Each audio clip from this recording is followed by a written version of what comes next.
ओम श्री गणेशाय नमः। ओम नमो भगवते वासुदेवाय। श्री हरिवंश पुराण 30वां अध्याय।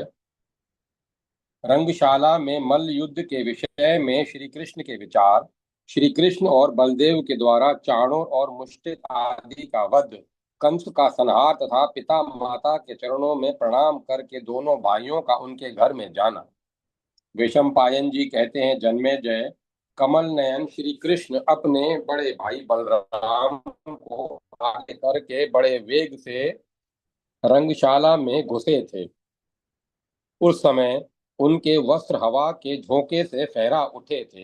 हाथी का दांत उनकी पहचान कराने वाला चिन्ह या उपलक्षण बन गया था। उनकी भुजाएं बड़ी सुंदर थी। देवकी नंदन और श्री कृष्ण देवकी नंदन वीर श्री कृष्ण की बाहों में हाथी के मद और रुधिर इस तरह लिपटे हुए थे कि उनके लीला पूर्वक अंगद बाजूबंद की रचना हो गई थी। वे सिंह की तरह उछलते तथा कंस वध की युक्ति सोचते हुए आकाश के में बादल की भांति रंगशाला में विचर रहे थे। भुजाओं पर ताल ठोक कर जब वे उसकी ध्वनि फैलाते थे, तब पृथ्वी को भी हिला देते थे। उन्हें हाथी के दांत को ही आयुध रूप से हाथ में लिया देख उग्रसेन कुमार कंस अत्यंत मलिन हो गया और वह बड़े रोष में भरकर उनकी ओर देखने लगा। अपने हाथ में सटे हुए उस गजदंत से सुशोभित होने वाले श्री कृष्ण अर्धचंद्र के बिंब से संयुक्त हुए एक शिखर वाले पर्वत के समान जान पड़ते थे। श्री कृष्ण के उछलते कूदते आते ही वह समुद्र जैसा संपूर्ण रंग स्थल जन समुदाय के हर्षनाद से परिपूर्ण हुआ सा प्रतीत होने लगा। तदंतर क्रोध से लाल आंखें किए परम क्रोधी कंस ने महाबली अंध्र मल चाणूर को, जो कपट युद्ध करने वाला था, श्री कृष्ण के साथ लड़ने का आदेश दिया और जिसका शरीर प्रस्तर समूह के समान सुदृढ़ था, उस कपटी महाबली मुष्टिक को रोष में भरे हुए कंस ने बलदेव के साथ जूझने की आज्ञा दी। कंस ने चाणूर को तो पहले से ही यह आज्ञा दे रखी थी कि तुम्हें श्री कृष्ण के साथ यत्न पूर्वक युद्ध करना चाहिए। अतः रोष से लाल आंखें किए चाणूर युद्ध करने के लिए श्री कृष्ण के निकट आया। उस समय वह जल से भरे पूरे मेघ के समान जान पड़ता था।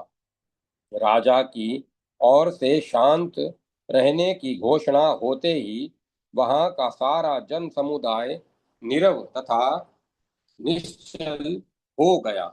तब वहां एक साथ बैठे हुए यादव इस प्रकार कहने लगे, पूर्व काल में विधाता ने मल्ल युद्ध के विषय में यह नियम बनाया था कि यह युद्ध रंग स्थल के अखाड़े में केवल भुजाओं द्वारा हो।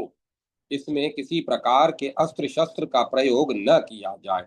इसमें दो व्यक्तियों का जोड़ निश्चित करने के लिए कोई न कोई परीक्षक रहना चाहिए। इसमें कायर या डरपोक को सम्मिलित नहीं करना चाहिए। इसमें क्रिया, दांव पेच आदि और बल शारीरिक शक्ति के द्वारा ही विपक्षी को परास्त करने की आज्ञा दी गई है। समयोचित कर्तव्य को देखने और समझने वाले पुरुष को उचित है कि वे सदा योद्धाओं के लिए जल प्रस्तुत करके उनकी भारी थकावट दूर करे और गोबर का चूर्ण सुलभ करके पहलवान का सदा सत्कार करना चाहिए। युद्ध परीक्षकों ने यह बताया है कि जो जिस मार्ग दाव पेच से लड़े उसके साथ उसी के अनुरूप दाव लग कर भूमि पर खड़े हुए के साथ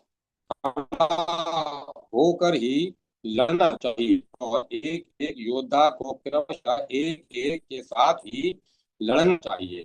कोई बालक हो, वृद्ध हो, मध्य अवस्था का हो, दुर्बल हो अथवा बलवान हो, वह यदि अखाड़े में उतरे तो उसके जोड़ का विचार उसी की कक्षा में के लोगों में से ही करना चाहिए। शारीरिक बल और क्रिया दांव पेच से ही बाहु युद्ध करने का विधान है। विज्ञ पुरुष को चाहिए कि प्रतिद्वंदी को गिरा देने के बाद उसके साथ और कुछ न करे। उस समय रंग स्थल में श्री कृष्ण और अंद्र मल्ल चाणूर का युद्ध प्रस्तुत है, परंतु इनमें श्री कृष्ण तो अभी बालक हैं और चाणूर विशालकाय पहलवान हैं। इस विषमता पर विचार क्यों नहीं किया जाता? यह सुनकर उस जन समाज में कोलाहल मच गया। तब भगवान श्री कृष्ण उछल पड़े और इस प्रकार बोले, मैं बालक हूँ और यह महामल्ल अंध्र शरीर से पर्वत जैसा दिखाई देता है, तथापि इस बाहुशाली वीर के साथ मेरा युद्ध हो यह मुझे पसंद है। मेरी ओर से युद्ध संबंधी नियम का कोई उल्लंघन नहीं होगा।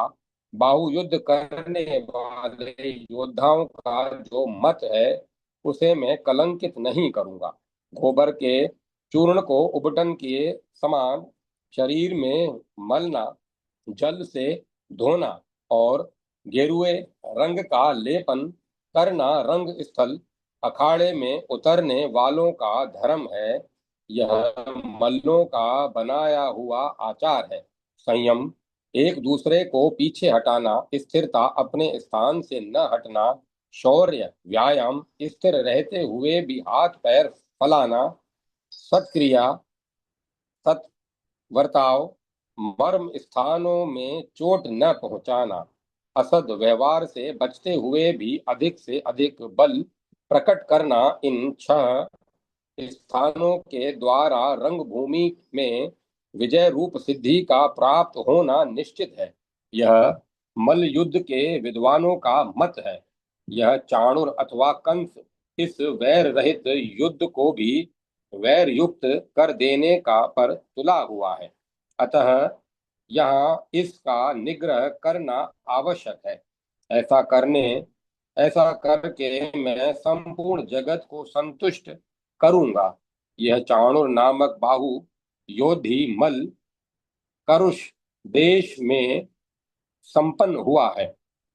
इस इसके शरीर और कर्म से जो घटनाएं घटित हुई हैं उन पर भी आप लोग विचार कर लें।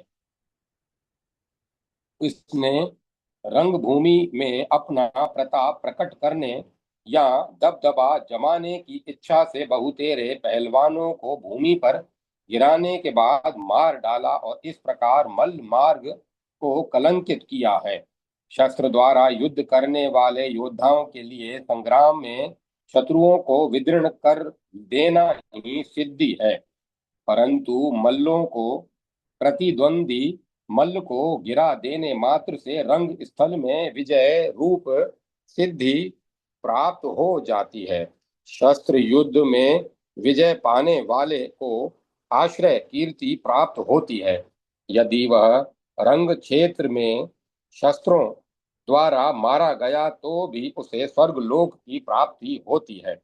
शस्त्र युद्ध में मारे जाने वाले को तथा मारने वाले दोनों को ही सिद्धि प्राप्त होती है, क्योंकि वह प्राणांतक यात्रा है जिसकी महान पुरुषों ने भली भांति पूजा प्रशंसा की है। परंतु यह मल्ल युद्ध का मार्ग शारीरिक बल और दांव पेंच के कौशल से प्रकट हुआ है।